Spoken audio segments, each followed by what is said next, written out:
इस्लाम की शुरुआत। इस्लाम धर्म की स्थापना 7वीं शताब्दी 610 में अरब देश मक्का में हुई थी। पैगंबर मोहम्मद को इस धर्म का अंतिम नबी दूत माना जाता है।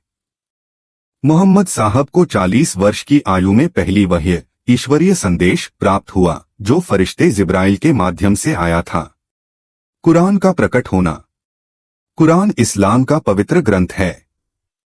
यह अल्लाह के आदेशों को समेटे हुए है, जो मोहम्मद साहब को धीरे धीरे 23 वर्षों में मिले। इसमें जीवन जीने के तरीके, नैतिकता, समाज, कानून और पूजा के बारे में आदेश हैं। मक्का और मदीना। जब मक्का के लोगों ने इस्लाम का विरोध किया तो मोहम्मद साहब और उनके अनुयायी 622 में मक्का से मदीना चले गए।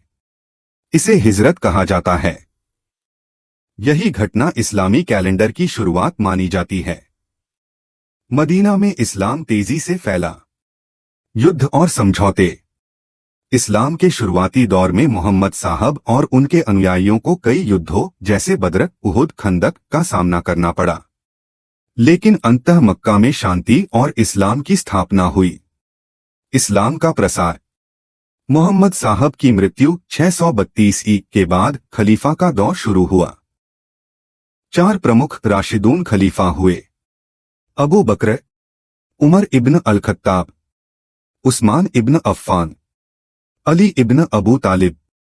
इस काल में इस्लाम अरब, फारस, सीरिया, मिस्र और अफ्रीका तक फैल गया। इस्लामी सभ्यता का उत्कर्ष।